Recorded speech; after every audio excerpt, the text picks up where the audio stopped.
안녕하세요. 주식심화론 권미란입니다. 미래 교통수단이 점차 현실 세계로 들어오게 될 텐데요. 하이퍼루프를 아시나요? 일론 머스크가 구상한 차세대 이동수단입니다. 진공 상태에서 튜브 안에 그 차량을 이동시키는 운송 수단인데요.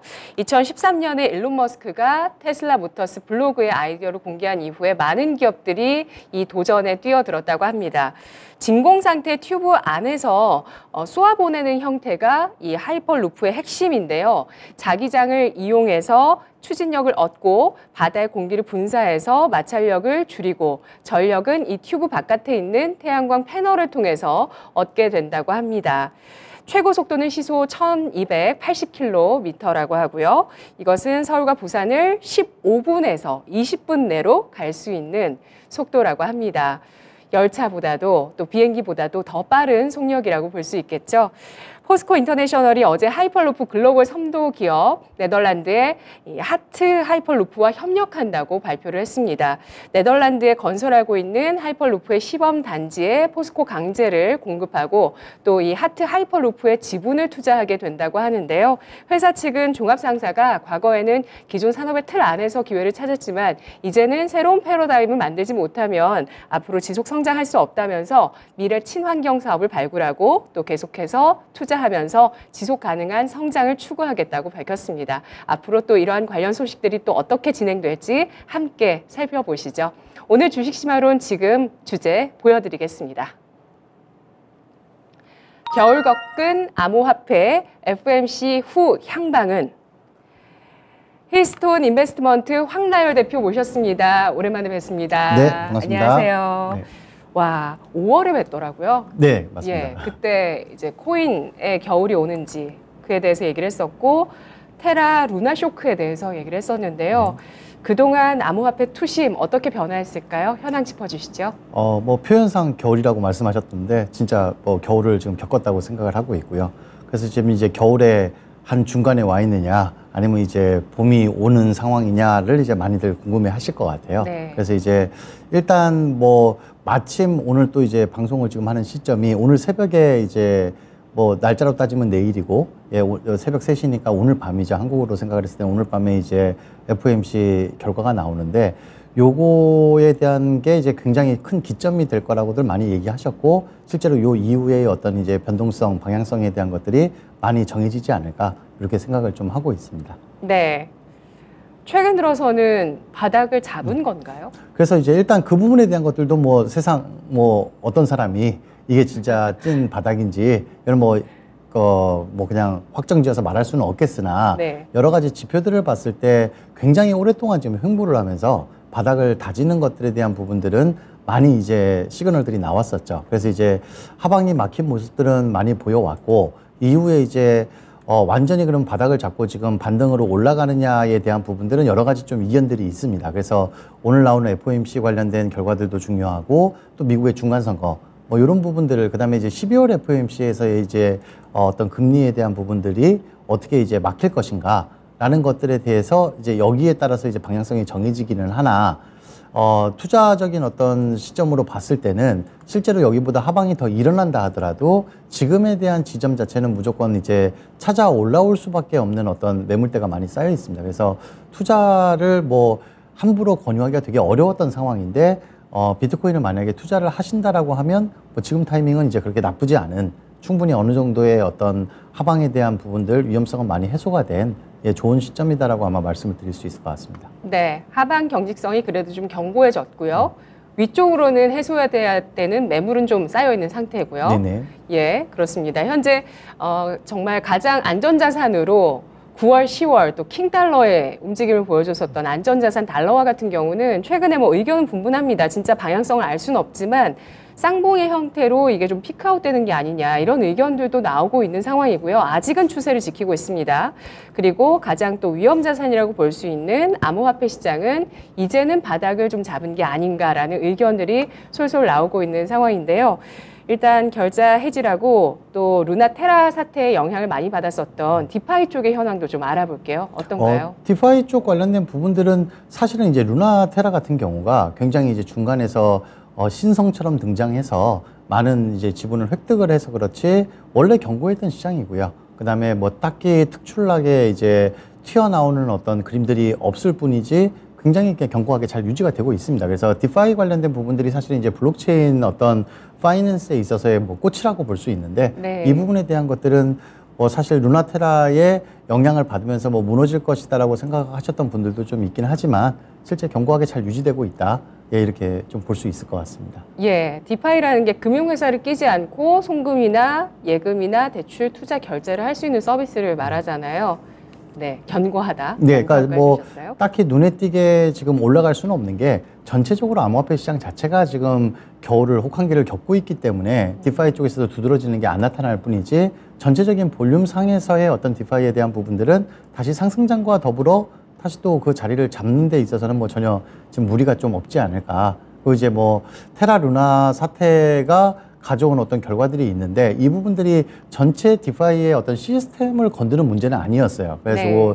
어떤 특정한 어떤 부분 내에서의 뭐 시스템, 알고리즘 시스템에 대한 부분들, 그 다음에 또 여러 가지 외부 요소 이런 것들에 의해서 영향을 받았던 부분들이지 원래 어떤 디파이의 뭐 시장을 건들 만한 이런 요소들은 지금 많이 해소가 됐다라고 생각하고 또 다행히도 그 덕분에 또 많이 또 디벨롭이 됐습니다. 그러니까 이제 이 디파이에 대한 어떤 여러 가지 요소들이 더 발전하고 더 진화했기 때문에 실제로 디파이 시장이 그렇게 위험하게 보기에는 뭐 조금 시기상조고 다만 이제 어떤 부분들이 있냐면 이 디파이가 유동성이 공급이 되는 것들에 있어서의 한정적인 부분들이 있어요. 비트나 이더나 우리가 이제 흔히 알고 있는 되게 견조할 수 있는 이런 코인들을 베이스로 하는 디파이들은 뭐 아직까지도 문제가 없다라고 생각이 되나 한때 이제 디파이가 되게 크게 유행을 하고 또 이제 상승장이 오게 되면은 또 알트코인 베이스의 디파이들이 많이 나올 거란 말이죠. 네. 이런 것들은 뭐 여전히 보는 쪽으로 좀 위험한 요소들을 많이 가지고 있다.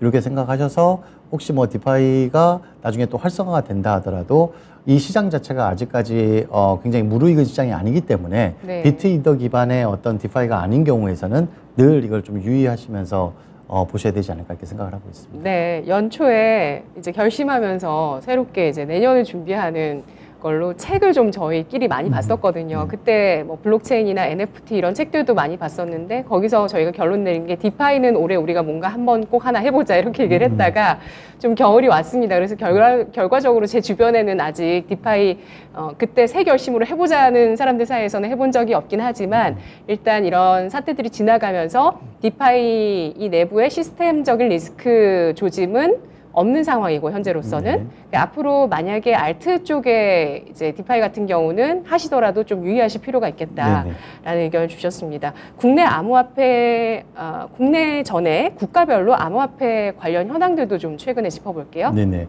일단 지금 이제 뭐 계속 몇 년 동안 지리하게 이어져 내려오는 뭐 이제 규제, 합법화, 뭐 이 컴플라이언스 문제들을 어떻게 할 것인가에 대한 얘기들은 뭐 계속 왔었죠. 근데 이제 많이 이제 구체적으로 이제 진행이 되고 있는데 이 규제에 대한 부분들이 좀 약간 양날의 검을 가지고 있습니다. 그러니까 첫 번째로 뭐냐면 주식과 마찬가지로 코인 시장에서도 가장 무서운 거는 뭐 악재가 아니에요. 악재는 또 그거에 대한 어떤 반영과 거기에 대한 대응을 통해 가지고 극복을 해 나가는데 제일 무서운 게 사실은 불확실성이거든요.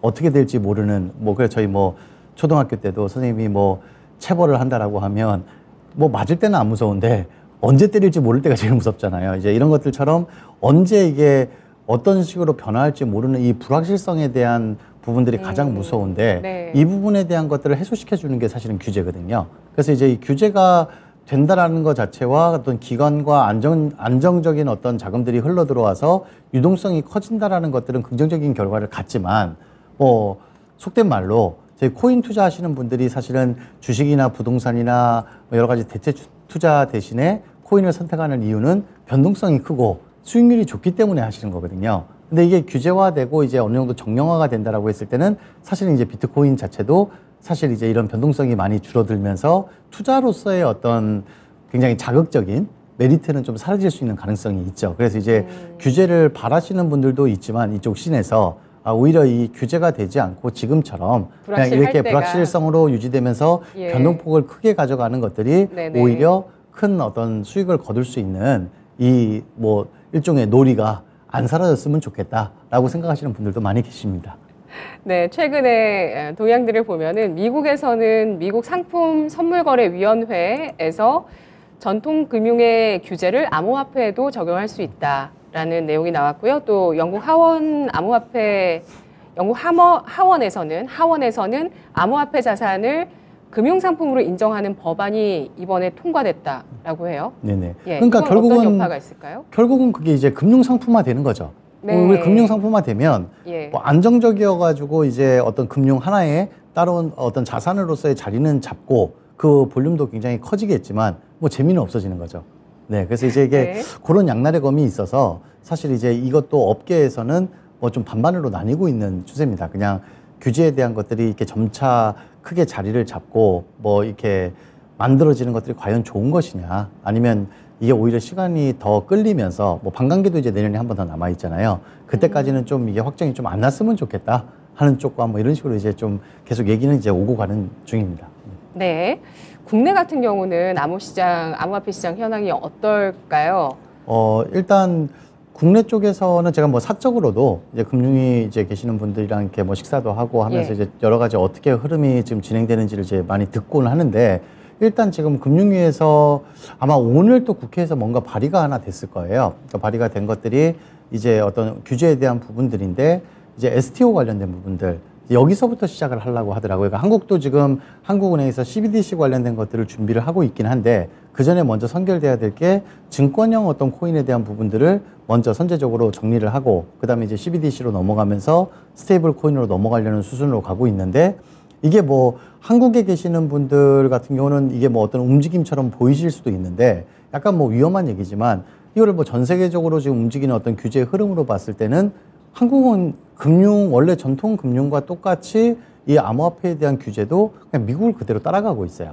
그래서 그냥 그 흐름을 그대로 따라가면서 저희가 어떤 선제적으로 뭔가를 움직이려는 움직임보다는 외국에서 정해진 대로 그냥 안전하게 그걸 그냥 그대로 팔로우하는 그런 형태로 지금 가고 있어서, 사실 뭐 크게 뭐 이렇게 유의하면서 보는 구간들은 별로 없고요. 그다음에 개인적인 바람으로는 조금 아쉬운 것들 중에 하나는 뭐 예전에 이제 한번 인기가 많았었던 몰타, 그다음에 스위스 주크시, 뭐 이렇게 크립토의 어떤 성지라고 불리는 이런 국가들이 굉장한 어떤 수혜를 많이 봤었거든요. 그래서 저는 한국 같은 경우가 굉장히 포텐셜이 큰 암호화폐 유저들을 많이 가지고 있는 국가로서 오히려 이런 법 제도 같은 부분들에서 선제적으로, 지금 그걸 제일 잘하고 있는 곳이 두바이거든요.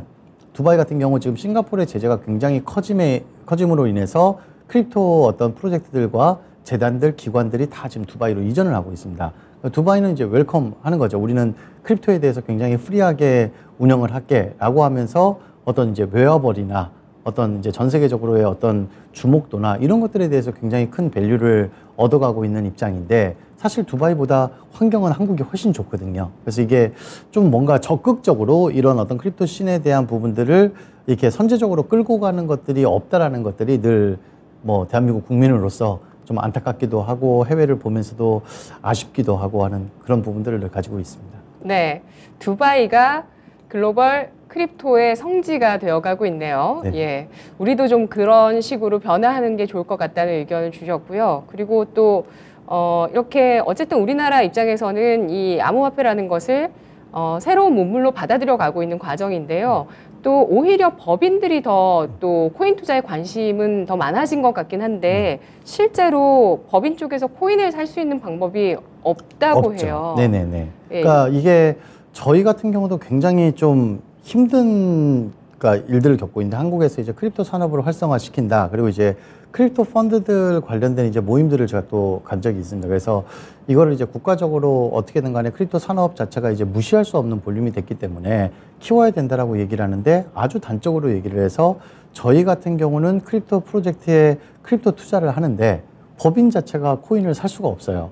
그러면 이제 어떤 상황이 발생을 하냐면, 제가 대표자면은 대표자한테 송금을 하죠. 그러니까 일단은 뭐 법인 회계상으로는 뭐 가지급금으로 처리를 하고, 네. 제가 이제 뭐 업비트나 이런 데서 코인을 사서 그걸 이제 해외 거래소에 넘겨가지고 뭐 USDT 같은 것들로 바꿔서 이제 투자를 집행을 합니다. 그럼 이게 투자를 저희는 집행을 하면 할수록 대표자 개인은 계속 부채가 쌓이는 구조인 거죠. 그러니까 엄밀히 뭐 나중에 이제 이런 회계 처리를 정확히 하지 않는다라고 하면 뭐 어떤 횡령의 위험성도 존재하는 그래서 이런 어떤 재무적인 것들이 기존의 어떤 트레디셔널한 룰이랑 맞지 않아서 크립토가 활성화는커녕 실제로 이제 오퍼레이션 자체가 문제가 생길 정도로 지금 굉장히 난제들이 많이 있다라고 하는 거고요.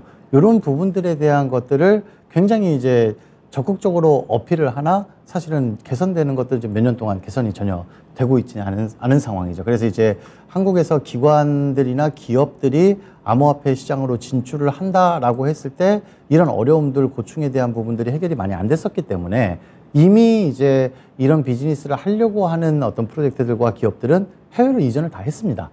그래서 그게 이제 다 요즘 추세인 것 같아요. 이거 우리나라에서 어떻게 해결할 수 있는 방법 자체가 없고 각 분야별로 다 그런 것 같아요. 예, 실제 법법 행위를 하지 않음에도 불구하고 정상적인 사업을 하나 어떤 법법 행위를 하는 어떤 카테고리로 들어가기 때문에 어쩔 수 없이 이제 해외로 다 나가는데 이제 이게 조금 약간 부정적으로 말씀을 드리자면 나중에 크립토 산업이 굉장히 커지고 한국도 이제 어떤 법 제도 개편이 돼가지고 이게 활성화가 되는 타이밍이 왔을 때 과연 한국에서 이제 이런 부분들이 활성화될 수 있느냐라고 했을 때는 이미 여기에 대한 오랜 노하우와 경험이 쌓인 기업들은 이미 해외로 넘어가 있다라는 거죠. 그래서 이제 뭐 이걸 활성화시키려고 할 때는 이미 때가 늦은 상황이 되지 않을까. 그러니까 한국에 있는 한국인들이지만 법인 자체는 다 해외에서 이제 영업을 하고 있기 때문에 한국 기업과 뭐 국내 내수 시장 여러 가지 경제 뭐 활동에 대한 부분들을 긍정적으로 보기에는 이제 타이밍을 슬슬 놓쳐가는 건 아닌가라는 좀 아쉬움이 계속 있습니다. 네. 기업들은 미래의 기회를 잡고 또 미래 시대를 대비하기 위해서 지금 현재 어떤 그 실험대, 운동장이 필요한데 그런 게 우리나라에서는 불법이 되다 보니까 이런 것들을 해외 쪽에서 지금 많이 진행들을 하고 있습니다. 대기업들도 다 마찬가지고요. 역시 그리고 또 암호화폐 쪽 관련한 내용들도 마찬가지라는 상황을 설명해 주셨어요. 각국에서 CBDC, 중앙은행이 만드는 디지털 화폐 도입이 추진되고 있는 상황이고요. 이제는 정말 디지털 화폐 시대가 딱 눈앞에 온 느낌이거든요. 본격화 될까요, 이제부터? 이게 좀 CBDC 같은 경우가 일반인 분들한테는 조금 약간 생소한 용어일 수도 있는데 네. 사실 우리는 디지털 화폐 세계 속에서 살고 있습니다. 맞습니다. 제가 이제 얼마 전에도 어린 친구들한테 실제 현금을 지갑에서 꺼내서 준 적이 있는데 이게 되게 생소한 거예요. 저도 생각을 해봤더니 현금 거래를 해서 누구한테 돈을 주는 것보다는 지금 그냥 카카오톡에서 송금하기를 하거나 인터넷 뱅킹으로 돈을 보내면서 디지털에 찍혀 있는 숫자를 왔다 갔다 하는 것들이 더 익숙하지 이제 현금이 이제 더 생소한 이제 시대가 이미 되어버렸죠 이제. 그래서 이제 그런 부분에서 디지털 화폐에 대한 것들은 이미 각국에서 많이 진행이 되어 왔고 이미 중국 같은 경우는 이제 상용화 실험까지도 다 끝난 상황이죠. 이렇게 돼서 각 국들이 본인 화폐에 대한 부분들을 패깅을 해서 이걸 유지를 하는데 하필 이제 이런 타이밍에 어떤 일이 생겨버렸냐면 코로나가 찾아오고 이제 긴축 재정이 들어가고 뭐 처음에 양적 완화가 이루어졌다가 이제 긴축으로 들어가고 하면서 지금 강달러가 전 세계를 지금 이제 휘감고 있잖아요. 이렇게 되면서 화폐에 대한 본질적인 어떤 논쟁들이 이제 벌어지고 있습니다. 지금 이제 달러에 대한 반감도 굉장히 커졌고요. 그러니까 뭐 속된 말로 얘기하자면 미국은 지금 계속 강달러를 유지하면서 미국 하나 살겠다고 지금 전 세계 경제를 좀 죽이는 형국으로 좀 가고 있는데 네. 이런 부분들이 가다 보니 결국 이게 디지털 화폐로 CBDC로 가서 각국이 본인들의 어떤 화폐 기준으로 패깅이 된 CBDC를 만든다 하더라도 지금 현재의 어떤 이 화폐 시스템 자체를 변화시키기는 어렵지 않겠나라는 것들이 이제 요번 어떤 이 기관들을 통해 가지고 간접적으로 얘기가 나오면서 사실 CBDC에 대한 어떤 매력도가 굉장히 많이 떨어졌죠. 결국은 미국도 역시 CBDC를 발행하면서 달러 기준의 어떤 패깅된 그 시스템으로 간다라고 치면 지금의 이 강달러 시스템에 대한 어떤 변화를 가져올 수가 없는 거예요. 그대로 복제판이 되는 거죠. 그렇죠. 이거 별로 안 어트랙티브하다라는 얘기들이 나오면서 조금 약간 변화들은 이루어지고 있는데 결국은 화폐에 대한 부분들은 전자화폐로 넘어가는 부분들은 어쩔 수 없는 흐름의 일환이다라고 생각을 할 수 있을 것 같습니다. 네, 한국은행 총재도 최근에 미국, 유럽이 수년 내에 CBDC를 적극 도입할 거라는 발언을 내놓기도 했습니다. 그리고 우리나라도 그래서 도입의 어떤 필요성들에 대해서 얘기를 했는데 다만 이 CBDC라는 게 우리가 이야기하는 이 암호화폐, 탈중앙화적인 화폐의 성격을 규정해서 보면 매력이 떨어지는 자산이 될 수 있다라는 점에 대해서 말씀을 해주셨는데요. 일론 머스크가 트위터를 인수하게 되면서 도지코인이 들썩이고 있거든요. 그 이유를 알아보고 전망을 들어볼게요. 그러니까 이게 지금 앞에서 말씀드렸던 거에 대한 약간 연장선상으로 이루어질 것 같아요. 그러니까 어떤 얘기냐면 도지코인은 아마 모든 분들이 다 아시는 그냥 가장 유명한 밈코인입니다. 그러니까 밈코인. 예, 그러니까 밈코인이라는 게 뭐냐면 그냥 이게 정체도 모르겠고 뭐 뭔지를 모르겠는데 그냥 유행에 따라 가지고 움직이고 있는 거죠. 예. 근데 이게 처음에는 어떤 평가를 받기 시작을 했었냐면 암호화폐에 관련된 부분들이 우리는 이미 시스템에 익숙한 사람들이라 이 화폐를 만드는 사람이 누구고 이 화폐를 운영하는 사람이 누군지가 굉장히 중요했던 시기에 이제 재미로 만들어진 코인들이 튀어나오기 시작을 한 겁니다. 그래서 이제 도지가 이제 그 대표적인 케이스가 되는데 이 밈코인이 가지고 있는 가장 중요한 속성 자체가 뭐냐면 주인이 없다라는 거예요. 말 그대로 블록체인의 가장 철학에 근접한 탈중앙화에 가장 근접해 있거든요. 왜냐하면 우리가 너무 유명하게 블록체인 코인이라고 해서 알고 있는 유명한 코인들은 다 재단들이 있고 그 재단들이 이것들을 컨트롤 해나가거든요. 그러니까 이미 이제 많은 지적들을 받고 있는데 얼마 전에도 이제 뭐 모건 스탠리나 뭐 이런 데서 이제 발표하면서 얘기를 했던 것들이 너무나 많은 암호화폐 탈중앙화 프로젝트들이 다 중앙화되고 있다. 네. 그러면 기존과 다를 것이 무엇이냐? 이렇게 나오는 것들이고 CBDC 관련된 부분들도 결국은 국가가 주도하에 컨트롤을 하겠다라는 거거든요. 그러니까 블록체인의 기술과는 약간 반하는 구조로 가는데 그러다 보니까 이제 일론 머스크 같은 경우가 워낙 기행을 많이 하고 하는데 기본적인 어떤 흐름은 있습니다. 뭐냐면 이 친구 같은 경우는 아주 명확해요. 그러니까 그러니까 비트코인을 제외하고서는 가장 탈중앙화스럽고 가장 블록체인스럽다라고 선택을 한 거예요. 그래서 이제 이 도지코인은 누가 움직이고 어떻게 뭐 이더리움 2.0, 3.0 하면서 이렇게 개입을 할 수 있는 여지가 전혀 없거든요. 네. 그래서 이제 이게 가장 성향에 맞은 것들로 뭐 일종의 픽이 됐고, 그 다음에 이것들을 이제 실제 뭐 머스크 같은 경우는 테슬라를 이제 상장을 시킬 때도 그랬었고, 누가 이 테슬라라는 기업이 미국에 지금 이 리딩하는 어떤 상장주가 될 거라고 생각을 못 했을 때도 이걸 끌고 갔는데, 자, 트위터를 인수를 하면서 트위터에서 쓰이는 어떤 결제 부분들이나 그다음에 우리나라에서의 뭐 아프리카 별풍선 뭐 슈퍼챗 이런 거 쏘듯이 도지코인을 활용을 하겠다라는 것들을 이제 발표를 하는데 이게 장난 같지가 않은 거죠. 근데 만약에 이게 실제로 할 수 있는 사람이 이 얘기를 했을 때 어떤 파급적 효과 때문에 지금 가격이 굉장히 반등을 하고 있는데, 이게 만약에 된다라고 하면은 어떤 이 탈중앙화로 만들어진 도구, 토큰, 코인을 바탕으로 한 가장 아름다운 어떤 유스케이스가 나오지 않을까. 왜냐하면 많은 코인들은 유스케이스들을 자기네들이 인위적으로 만들어냅니다. 우리가 이런 환경을 만들어내고 여기서 이거를 쓰게 할 거야 라고 했는데, 원래 도지코인은 그런 계획조차도 없었던 코인이거든요. 이거를 이제 일론 머스크라는 사람이 끌고 들어와서 실제로 가장 블록체인스럽게 코인스럽게 활용을 하겠다라는 것들은 그 결과가 지금 어떻게 나오든지 간에 굉장히 긍정적인 뭐 결과고, 만약에 그게 실현이 된다라고 하면 테슬라를 지금 상장시킨 것만큼이나 굉장히 큰 어떤 이 암호화폐 씬에서 역할을 하게 되는 게 아닐까 해서 저는 개인적으로는 굉장히 긍정적으로 좀 평가를 좀 하고 있습니다. 네. 그러면 이전에 테슬라 결제에 도지코인을 도입할 수 있다 얘기했다가 철회했었거든요, 머스크가.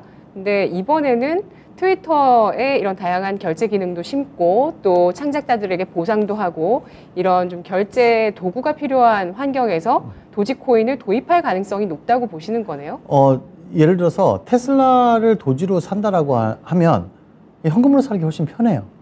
그러니까 어려워요, 더. 그쵸. 도지코인은 그러니까 이 어떤 과학기술이나 툴이나 뭐 이런 부분들에 대한 거는 조금 더 편리하고 쉬운 방향성으로 나가야 되는데, 그거를 지금 이제 뭐 차를 사는데 비트코인이나 도지코인을 가지고 결제를 한다라는 것들은 현금으로 사는 게 아직까지 훨씬 더 편합니다. 그러니까 이게 어떤 극복된 사례가 아니어가지고 사실 유스케이스로 적용을 못했던 걸로 보는 게 맞고요. 뭐 트위터 같은 데들이나 SNS 내에서, 그러니까 사실은 이제 메타, 예전 페이스북도 이런 의도로 어떤 코인을 만들려고 했었죠. 이제 물론 SEC에 저걸로 해서 실패를 했지만, 근데 이제 트위터 같은 데들이나 지금 뭐 머스크가 얘기하는 이런 분야에서의 쓰임새로서는 사실은 코인이 굉장히 적합한 어떤 역할을 하기 때문에 현실 가능성이 조금 더 높지 않을까. 그러니까 예전에 이제 뭐 혹여 또 말 좋아하시는 분들은 분명히 뭐 테슬라도 도지로 산다라고 했었는데 뭐 취소를 했듯이 뭐 이거 트위터에서도 이거 쓴다라고 했지만 결국은 안 쓰게 될 거다. 라고 얘기하지만 사실은 저희는 쓰게 될 가능성이 훨씬 더 높지 않을까라고 이제 좀 그렇게 판단을 하고 있습니다. 네, 그렇게 트위터의 이 도지코인이 결제 시스템으로 결제 도구로 만약에 실제 채용이 되면 이런 탈중앙화라는 그 기치를 내건 암호화폐 시장에서의 어떤 가장 큰 사건이 될 수 있다라는 점에 대해서 주목해 주셨고요. 위믹스 같은 경우는 투자 유의 종목으로 갑자기 지정돼서 굉장히 큰 혼란이 있었고요. 오늘은 또 위메이드 쪽에 마이크로소프트가 200억 원 가량을 투자한다고 해서 위믹스도 동반해서 다시 상승을 하는데 상패 여부 결정은 아직 남아 있거든요. 상장 폐지 가능성 있다고 보실까요? 일단은 그렇게 가능성이 높다라고 생각하지 않으나 뭐 가능성은 늘 존재하기 때문에 혹시라도 지금 위믹스에 투자하시는 분들 같은 경우는 지금이 뭐 반등이 일어났다 하더라도 굉장히 위험한 타이밍이라는 거는 꼭 뭐 이런 자리를 통해서 말씀을 좀 드리고 싶고요. 비중 줄여야 되나요?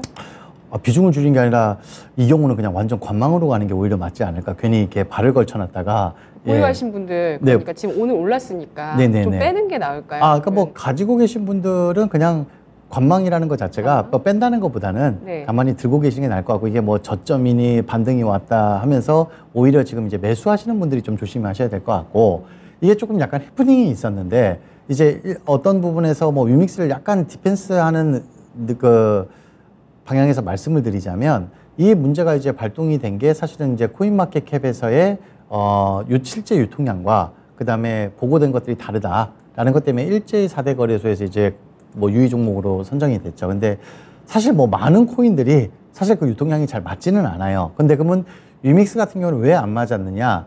이제 이 부분이 나중에는 굉장히 좀 유의미한 어떤 지점이 될 것 같은데, 위믹스가 어떤 이 사업을 펼치기 위해서 유동성, 현금 유동성이 필요한데, 예전에 한번 위믹스를 그냥 그대로 시장에 갖다 팔았다가 굉장히 몰매를 맞았었죠. 그러니까 이제 한번 이걸 겪었고 이렇게 했다가는 큰 사단이 나는구나. 그러면 우리는 유동성을 시장에 내놔서 파는 게 아니라 이걸 담보로 맡기고 대신 그거를 통해서 이제 디파이를 통해 가지고 현금 유동성을 확보한다라는 계획을 세웠는데, 이 담보로 맡긴 물량은 사실 시장으로 나왔다라고 보기도 애매하고 안 나왔다라고 보기도 되게 애매하거든요. 그래서 이 담보의 가치가 떨어져 버리면 까딱하다가 테라루나처럼 빵 터져 버려서 그냥 담보로 맡겼던 물량들이 시중에 다 나올 수도 있는 거고, 아무 일 없었던 듯이 현금 유동성에 대한 것들로 다시 이걸 메꾸게 됐을 경우에 다시 재단으로 이게 들어오면서 시중에는 아예 나오지 않았던 물량으로 잡힐 수도 있는 거고, 되게 애매한 영역에 존재를 합니다. 그래서 이게 디파이의 영역에 들어가면서 이 부분을 뭐 시장에서 앞으로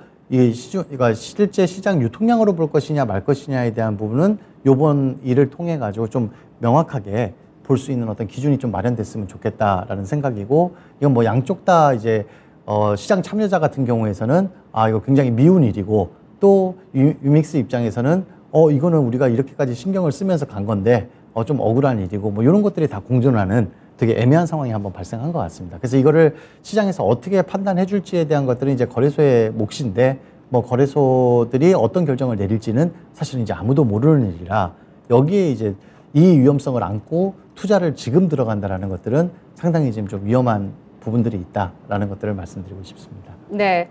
오늘 위메이드 대표는 직접 위믹스 상장 폐지 가능성 없다고 밝혔는데요. 거래소의 판단과 결정이 어떻게 나올지는 아직은 일부의 불확실성으로 남아있다, 이렇게 보셨네요.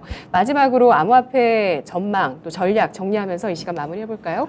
일단 암호화폐가 안전자산도 아니고 위험자산도 아닌 것들을 계속 번갈아 왔었단 말이죠. 그런데 이제 최근 들어가지고 약간 디패깅 되는 현상이 나타났습니다. 그러니까 계속 미국 주식시장을 따라오다가 최근에 이제 횡보를 겪으면서 약간은 이제 분리되면서 또 하나 이제 독립적인 이게 안전자산의 영역으로 살짝 좀 넘어오는 그림을 지금 이제 만들어가지고 계속 횡보를 하면서 살짝 이제 상승을 하고 있는데, 일단은 지금 전 세계적으로 어떤 이 통화 관련된 어떤 금리와 관련된 부분들, 뭐 아무리 금리가 이제 멈춘다 하더라도 뭐 이제 아마 오늘 이제 0.75, 뭐 12월에 0.5bp 정도로 다들 예상을 하시는 것 같은데, 0.5bp로 꺾이고 뭐 내년에 뭐 0.25로 꺾이고 한다 하더라도 이게 상승 포인트거든요. 그러니까 무슨 얘기냐면 향후는 계속 금리는 계속 오른다라는 얘기거든요. 그래서 이제 계속 금리가 지금처럼 오르는 상황 내에서 디커플링이 된 상황 내에서 이제 비트코인의 어떤 룸들이